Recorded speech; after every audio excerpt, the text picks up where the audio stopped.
so blessed. You're blessed. Hallelujah. Thank you, Jesus. I'm blessed. I'm blessed. I'm blessed. I'm blessed. Oh, I'm blessed. Going out, coming in. So blessed. Oh, I'm blessed. January, February to December. Oh, I'm blessed. King shall come to my rising,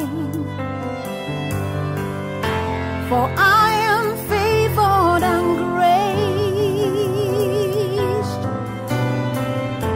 In all I do, I shall prosper.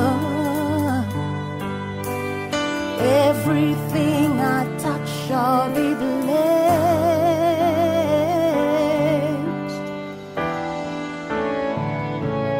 I'm blessed. I'm so blessed. I'm so blessed. I'm blessed. Oh, I'm blessed. From the rising of the sun to the going down of the same. Yeah, oh, I'm blessed. Every moment, every hour. Thank you, Jesus. Oh, I'm blessed. Whoa, He shall come to my rising. Hallelujah. For I am favored and grace. Thank you, Jesus. In all I do, I shall prosper.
Magandang gabi po sa ROG Marilao. So muli naririto po tayo at muli pong naanyayahan ng inyong mahal na Pastora Elvie na tayo po ay makapag-share ng salita ng Diyos at tunay na tayo po ay mabless ng salita ng Panginoon ngayong gabi.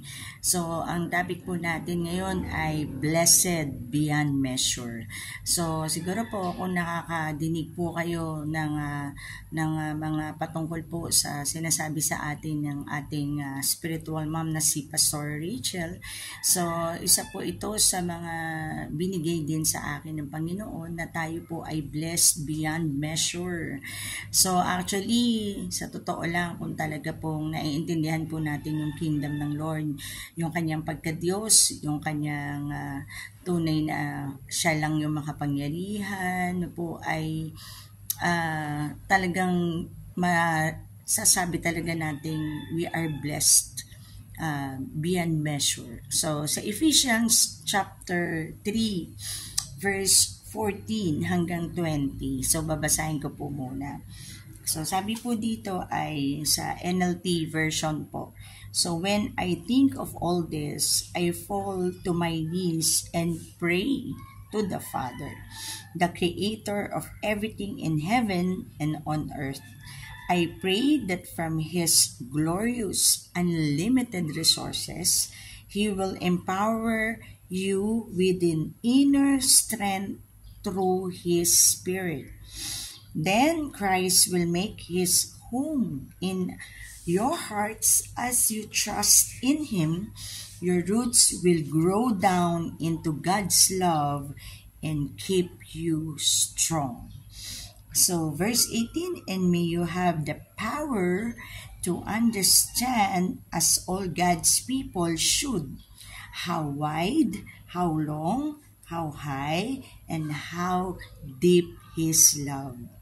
And verse 19, may you have experienced the love of Christ through it is too great to understand fully. Then you will be made complete with all the fullness of life and power that comes from our God. And verse 20, so hanggang 21 po to actually. So now all glory to God who is able through His mighty power at work within us to accomplish infinitely more than we might ask or think.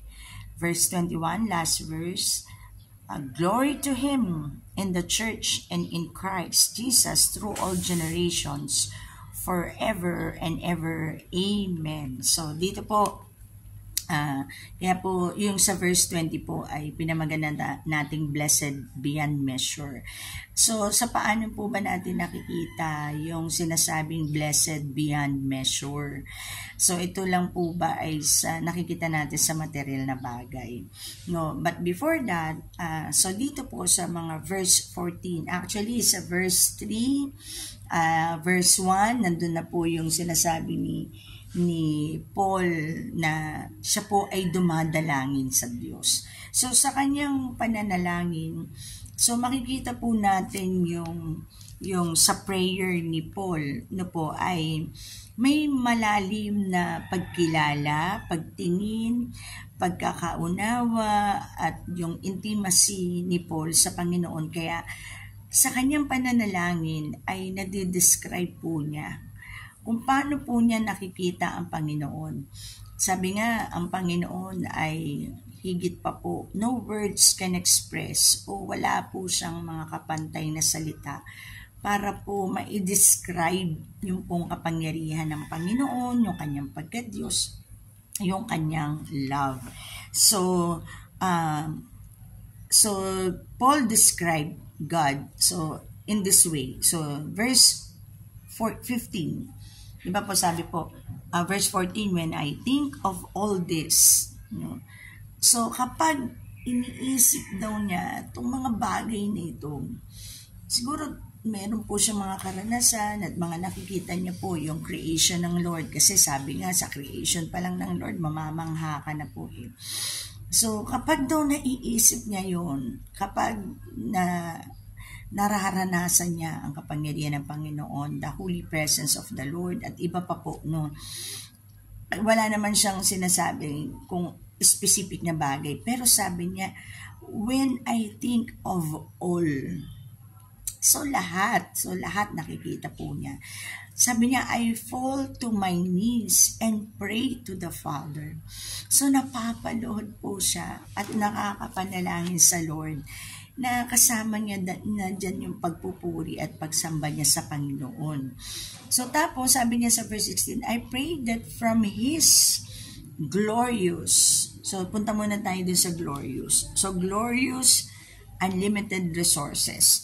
So pag sinabing glorious, it's marvelous, it's wonderful. So unlimited resources, kasi nga si Lord, siya ang may likha ng langit at lupa, no? Kaya po unlimited resources kasi He is, di ba, omnipresent, omniscient, omnipotent.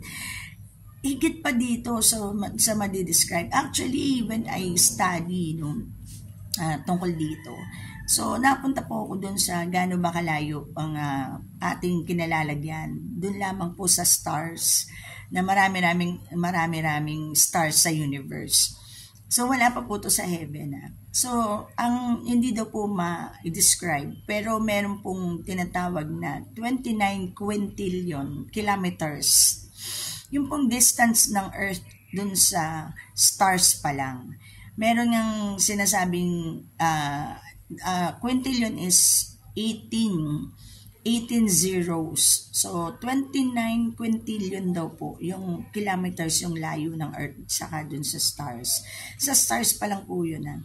So, meron pong exaggerated, I think this is not exaggerated kasi nga ang hirap po na masukat yung mundo to the throne of our Lord Jesus Christ. So, sinasabing gazillion, hindi na daw po mabilang yung zero nun. Can you imagine na kung gaano po na, wow, napakalaki ni Lord. Kaya nga po sinasabi dito, glorious, no? So yung glorious, ibig sabihin marvelous na power, kayamanan ng Diyos. I don't know kung paano niyo po yan makikita, no? Hindi lamang po sa material or physical na bagay po nakikita yung pagiging glorious and unlimited resources ng Lord. So we are so blessed, no? May ini-emphasize din kasi dito si Paul na pinakita po sa akin ng Lord at naintindihan ko. So the power and the unlimited resources of the Lord ay hindi lamang po yan nababase sa mga bagay na kailangan natin. Even more in our spiritual life. Kaya nga po, when we pray, kaya nga sinasabi ni Paul dito, when I think of all this, I fell down and prayed to the Father. So talagang lumuluhod siya kasi nakikita niya yung wow, the empower and glorious and marvelous unlimited resources, the power of God na napakahirap pong i-describe, no po, na kung gaano ang Diyos ay makapangyarihan. So wala ngang salitang makakapantay at walang utak o libro ang kulang pa po na ma-describe po yung kapangyarihan, yung unlimited resources ng Lord, yung kanyang glorious, grabe. So kaya po sabi niya, within inner strength through His Spirit. So dahil po sa marunong tayong tumingin dun po sa glorious and unlimited resources ng Diyos.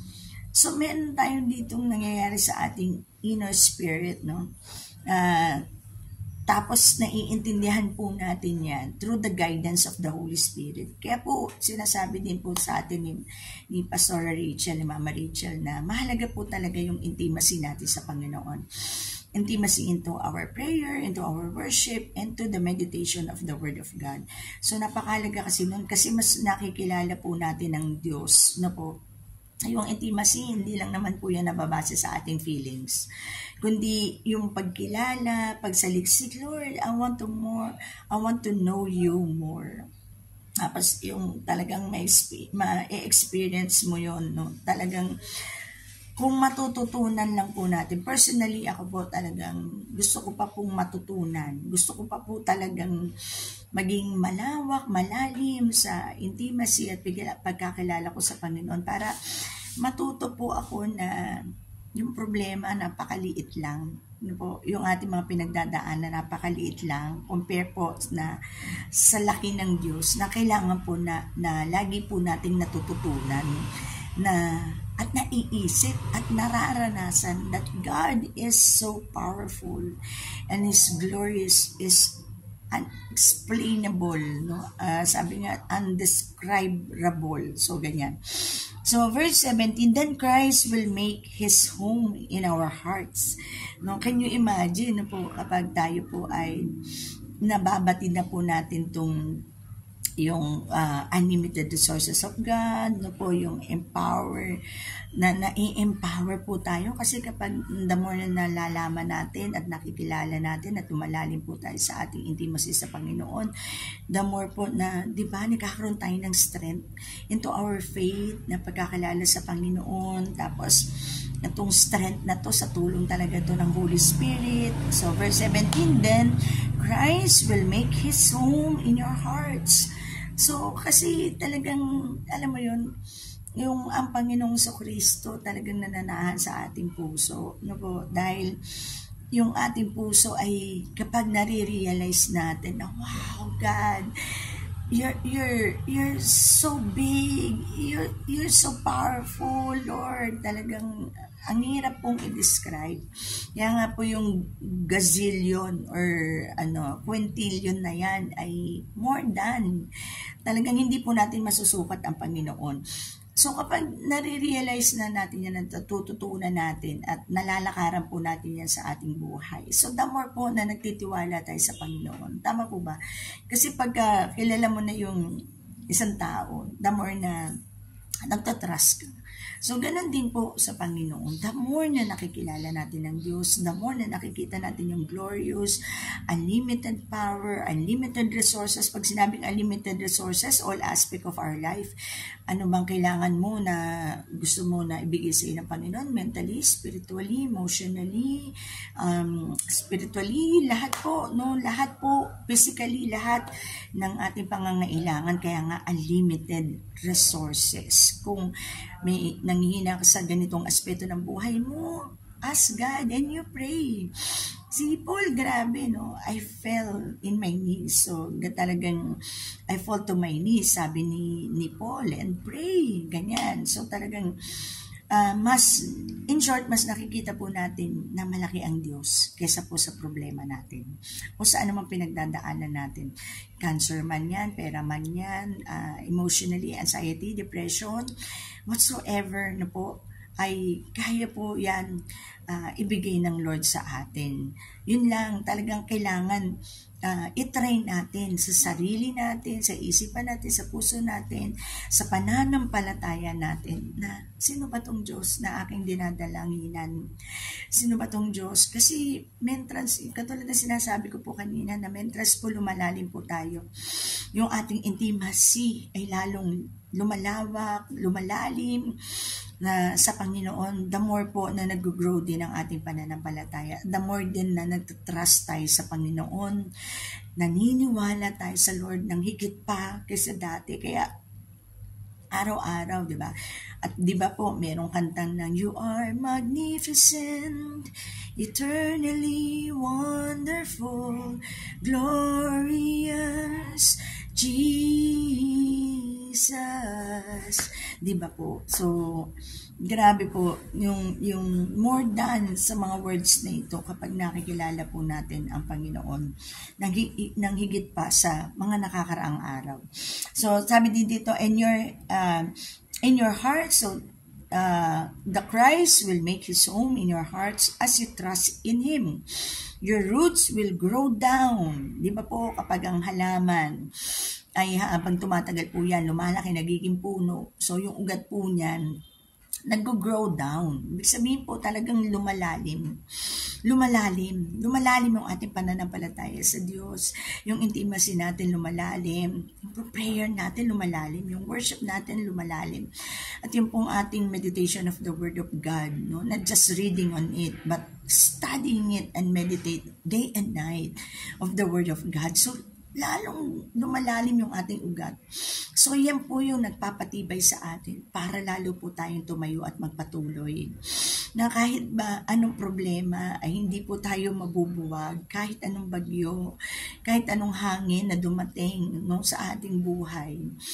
Pero malalim po yung mga ugat, nag-grow down. Sabi po, grow down. So, sabihin lumalalim yan, mas matindi po yung pagkapit natin sa lupa at hindi po tayo basta-basta nabubuhal kahit anong problema o pagsubok sa ating buhay. Yes, no?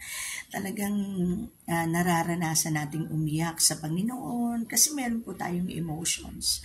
Pero the more na tayo po ay lumalalim, nahahandle natin ng maayos. So, tinuturuan din po tayo ng Panginoon na mag-handle ng maayos sa ating mga problema. When the times that we have a quiet time to our Lord and ask the wisdom of our God, how to respond, how to react in every situations that we have or any problem that we have. So, natututunan natin yan. And the Holy Spirit is there para po tayo ay gabayan. So, and then, sabi dito, you're down into God's love, no? So, talagang your roots will grow down into God's love. No? Iba talaga yung nadudulot ng pag-ibig ng Diyos sa atin. So because of the love of the Lord to us, and we love our God. Di ba nga, no questions about the love of God to us. He proved that to us sa pamamagitan ng kanyang bugtong na anak. So, na binigay sa atin yung kanyang begotten Son. So, no questions na dun. Pero yung pag-ibig natin, gusto ng Diyos na tayo po ay lumalim sa pag-ibig ng Diyos. At yung pag-ibig ng Diyos ang nagpapalalim ng ating mga ugat, no, sa ilalim ng lupa upang tayo po ay maging matibay.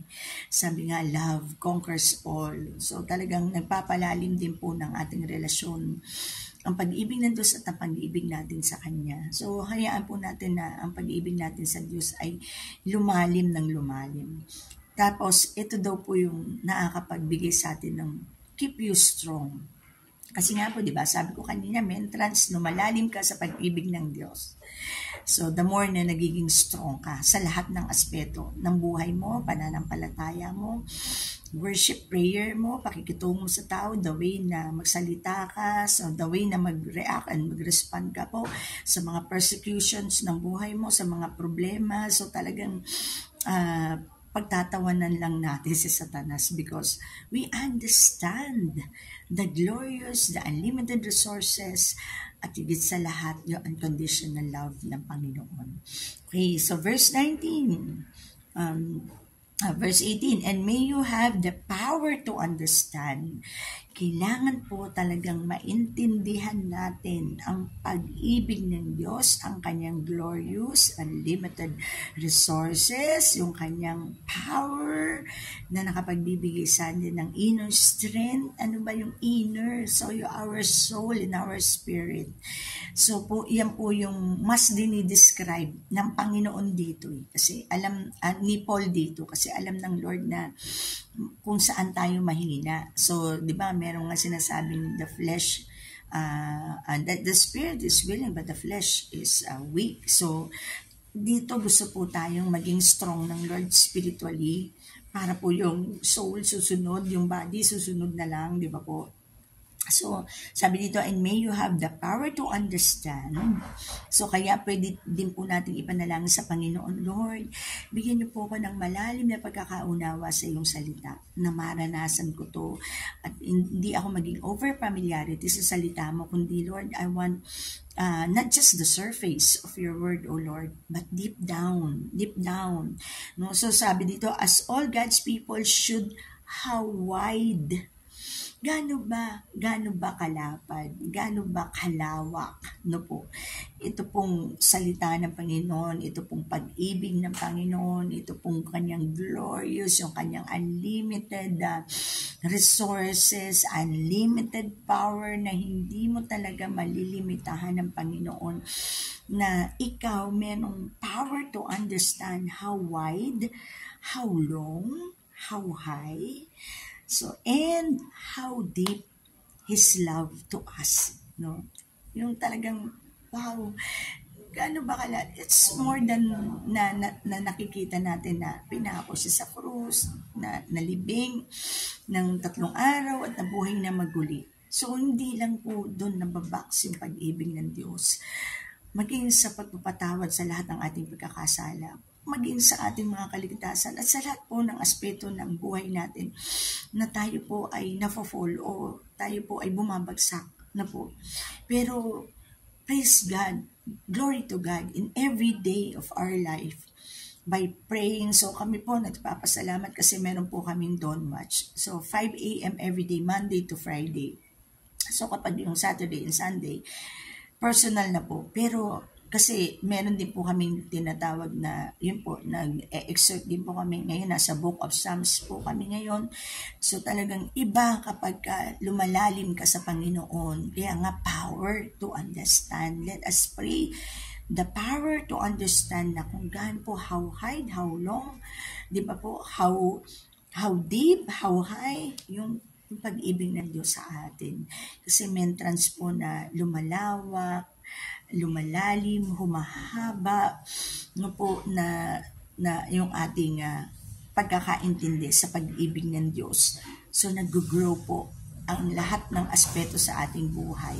Our spiritual life grow, our faith grow, our trust to our God grow, our understanding, power to understand will grow. So in verse 19, sabi po dyan, may you experience the love of Christ. So, sinasabi ni Paul na araw-araw maranasan po natin yung pag-ibig ng Diyos. Hindi lang sa kayo po ay may problema, kundi araw-araw, lagi po nating damahin, lagi po nating maranasan, lagi po nating maintindihan, marinig yung tibok ng puso ng Panginoon, kanyang pag-ibig sa ating buhay. Kasi po, ang laki-laki po ng natutulong niyan sa ating buhay. Ang laki-laki po ng natutulong sa ating pananampalataya, sa ating pag-unawa, sa ating salita, sa ating lakarin sa buhay na talagang tayo po ay punong-puno ng pag-ibig. Kasi kapag naintindihan po natin to, madali na po tayong nagpapatawad sa sino mang nagkakasala sa atin.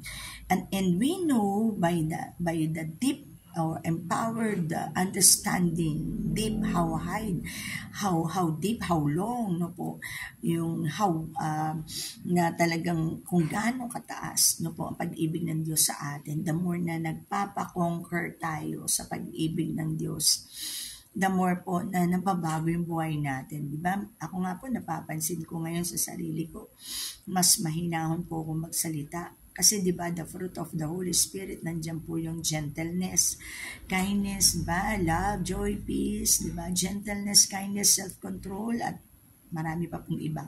So, because of the love of the Lord Jesus Christ, for us to power to understand how wide, how long, how high, how deep His love to us.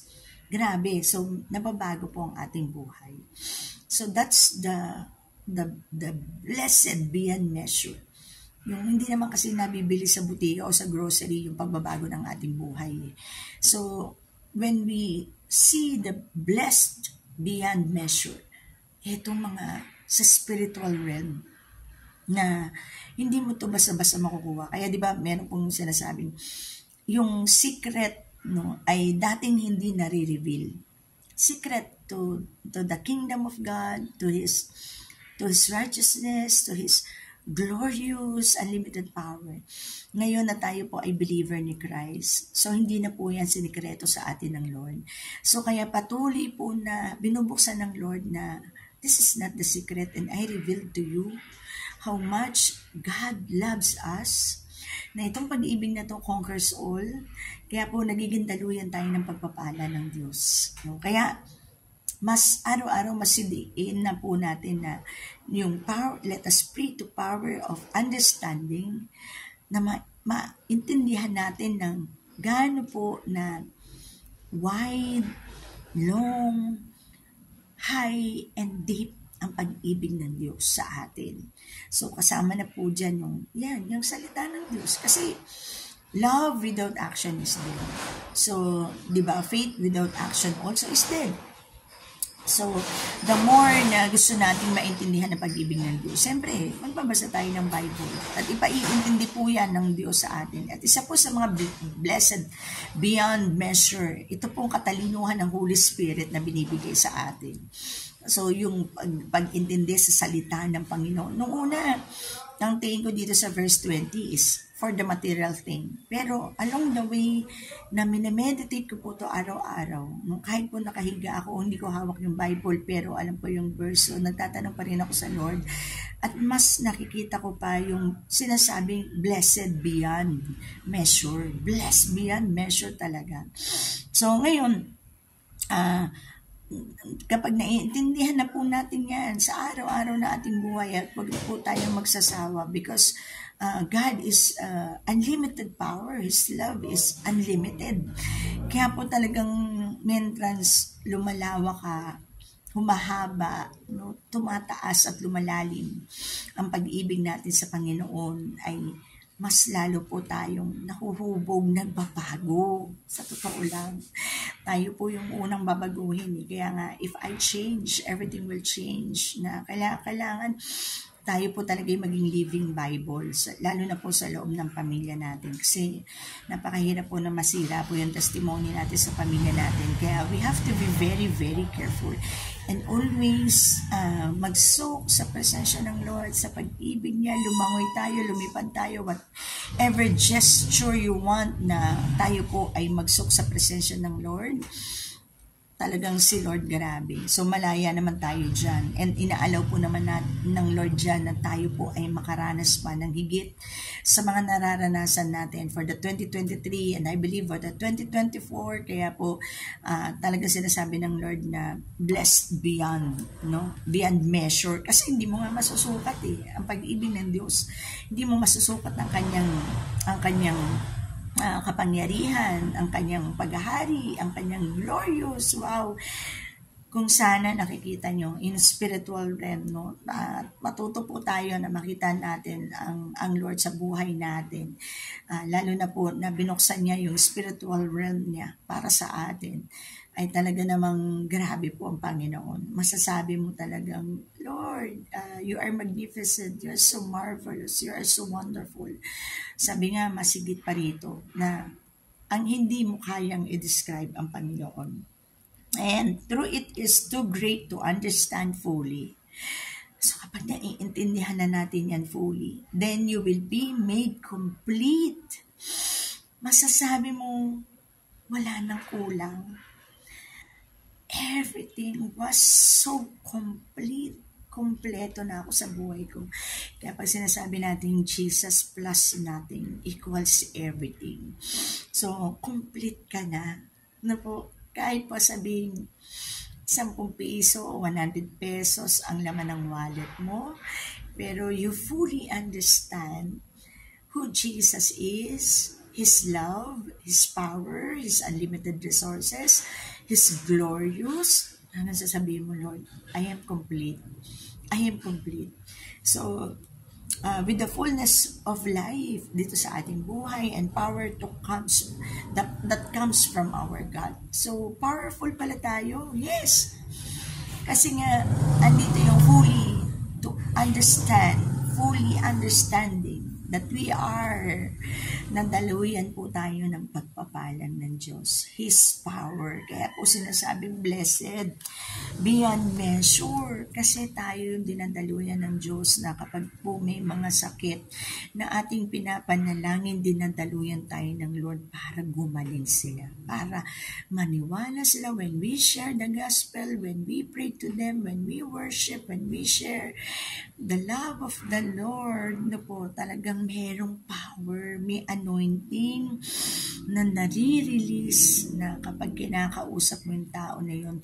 Of course, by the power of the Holy Spirit, kasi nga nandyan, the Holy Spirit that lives in us, na, di ba, sinasabi nga ni Lord na she make home in our heart.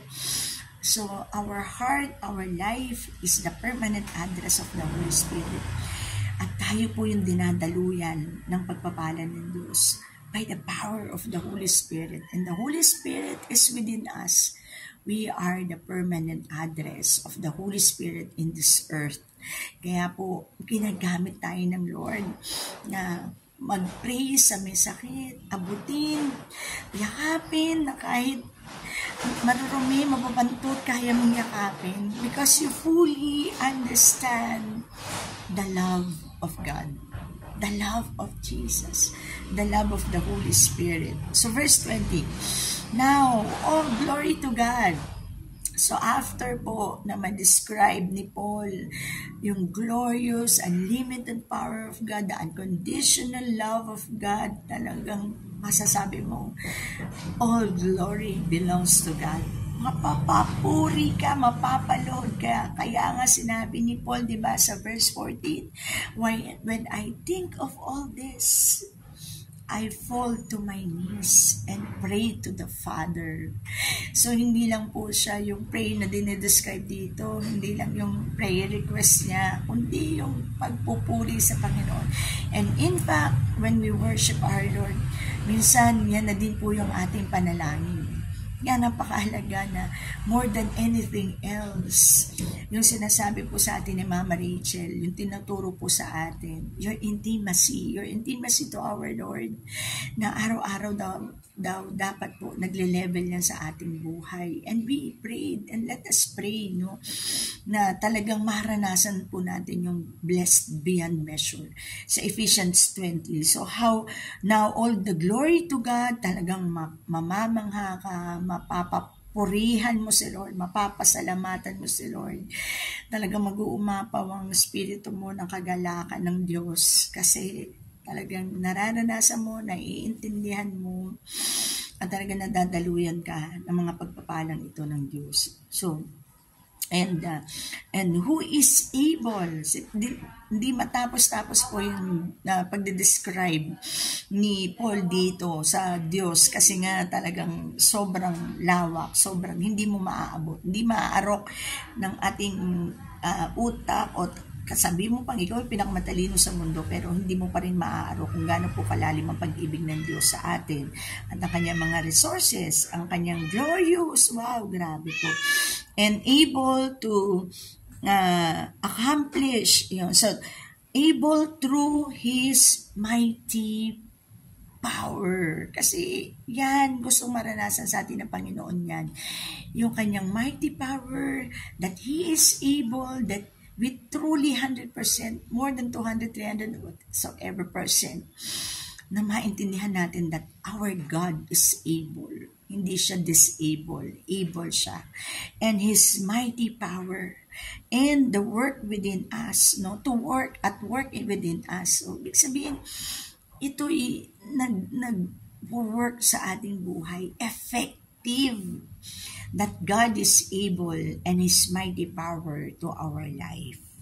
So, and then, to accomplish, ayan, may purpose. So, meron po tayong dapat i-accomplish. So, the more we experience the blessed beyond measure, itong lalo na po itong spiritual realm, the mighty power of God, that He is able, meron po tayong dapat ma-accomplish kasi may purpose ang Lord kung bakit po tayo binibigyan ng ganito na blessed beyond measure, because the purpose of God na hindi lang tayo yung makaranas sa Panginoon totally of being His God to us, no, ay maranasan din po ng iba na makilala din po nila ang Panginoon na kung gaano po tayo na actually hanggang ngayon nga, di ba po, kinikilala pa po natin ng Panginoon. Kaya araw-araw, Lord, ako pray ko, less of me, more of you, Lord Jesus Christ. Kasi isa pa po yan sa nararanasan ko.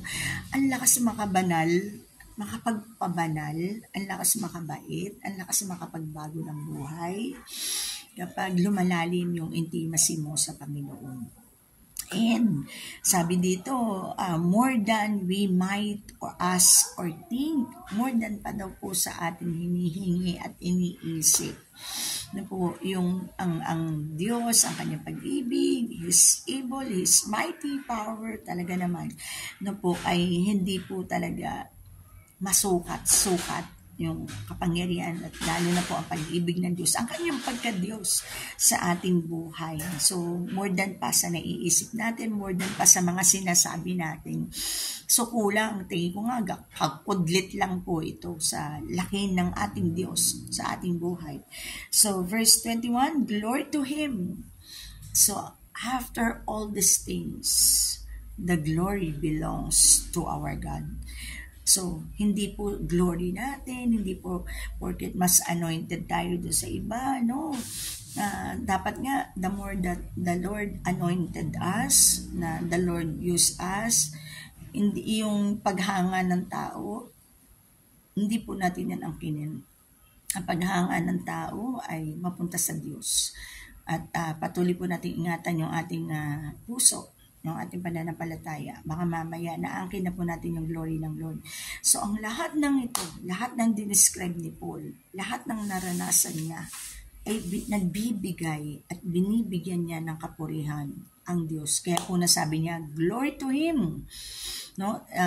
Talagang in the church, sa church, siya po ang mag-glorify and ang pangalan ng Panginoong Kristo. So, glory to Him in the church and in Christ Jesus through all generations, forever and ever.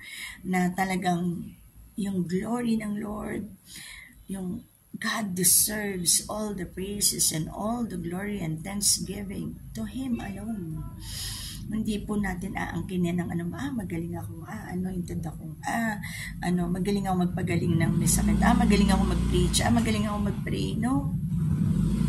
Lahat po yan by the grace of our God, because His unconditional love, His glorious, His unlimited resources and power in the name of our Lord Jesus Christ. Kaya nga po, di ba, sinasabi din ng Panginoong Jesus, sa pangalan ko, magpapalayas kayo ng mga demonyo, magpapagaling kayo ng may sakit.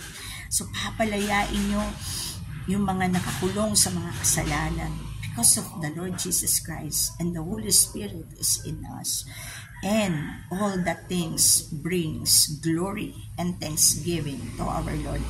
Kaya po yung sa verse 20 na blessed beyond measure, tumutukoy po yan sa ating spiritual na buhay, sa spiritual realm ng Panginoon.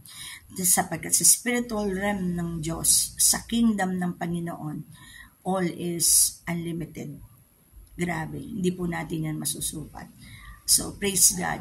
So, yun lamang po ang aking isi-share sa inyo na araw-araw po makilala natin ang Diyos. Araw-araw talagang yung intimacy natin sa Panginoon, lumalim, no? How wide, long, high, and deep for us na talagang mabuhay ng merong strong faith at yung maranasan po natin yung blessed beyond measure pagdating po sa spiritual realm. It will manifest in our physical, sa physical realm po. Kaya po, huwag po tayong matatakot na merong gusto pong magpaparay. So, let us pray for them kasi sayang po yung nararanasan at binibigay sa atin ng Panginoon. Yung kanyang, tayo po kasi yung daluyan. Amen? So, yan po yung blessed beyond measure sa spiritual realm. Hindi mo yan makikita kung saan-saan. Hindi mo yan mabibili kung saan-saan. Kundi ang Diyos, yung kanyang secret place ay nireveal sa atin. So to God be all the glory. So maunawaan po natin ang verse 20, ang Ephesians 3 na po ng mas malalim. Yung sinasabing blessed beyond measure ay hindi lamang po yan sa material na bagay, maging sa ating spiritual na buhay at ang kanyang kaharian. Ang spiritual realm ng Panginoon ay binuksan niya para sa atin. And this is the blessed beyond measure. So, salamat po. To God be all the glory. Let us pray. Hallelujah. Lord, marami pong salamat, Panginoon, sa pagkakaunawa namin, Panginoon, at mas ma-meditate pa po namin. Hindi po matapos sa gabing ito, Panginoon, ang pagkakaintindi po namin sa verse na ito, Panginoon, sa Ephesians 3. Panginoon, kung gaano ka po kadakila, makapangyarihan, your glorious face, your unlimited resources, Panginoon, talagang ang inyong unconditional pag-ibig, Panginoon, na ito po ay lakaran namin, maunawaan namin, Panginoon, fully understand your love, Lord Jesus Christ, to us, in the name of Jesus. Lord, Panginoon, empower all my brothers and sisters tonight, Lord. Let them experience you more, Panginoon. Let your Holy Spirit, God, move tremendously and mightily to all of us, Panginoon, sa pangalan ni Jesus. At Lord, ang takot na manalangin sa iba, ang takot na mag-share sa iba, Panginoon, ang takot na tumayo para mag-worship ka, Panginoon, ay tatanggalin mo yan sa amin, Panginoon, sapagkat, Lord, nakikita ka namin, blessed beyond measure, Panginoon, nakikita ka namin kung gaano ka kalaki, kung gaano ka makapangyarihan, Panginoon, talagang kulang, Panginoon, ng mga salita para i-describe ka, Panginoon. Lord, thank you so much, Panginoon, pagpalain niyo po ang bawat isa at tunay, Lord, na uuwi ang mga kapatid ko ito, Panginoon, ng punong-puno ng pag-asa na, Lord, na napakaliit pala ng kanilang problema compare to have you, Jesus, in our life. You are so big, you are so high, so deep, so wide, so long, Panginoon, Lord Jesus Christ, Panginoon. You are, Panginoon, magnificent, O Lord Jesus Christ. You are wonderful, Panginoon. And our faith, our trust, our walk, Panginoon, ay lalo pa pong lalago at lalalim ang aming mga ugat, Panginoon, to grow down, Lord God, that cannot be shaken because of you, Lord Jesus Christ. Holy Spirit, please don't give to us, forgive us for all of our sins, and dwell always in our life, and empower us, Holy Spirit, because it's not by might, nor by power, but by the Holy Spirit.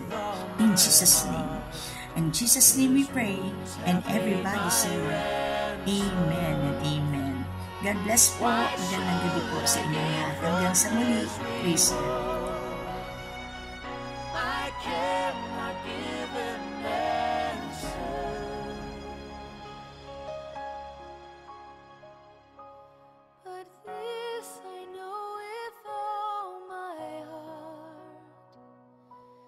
His word.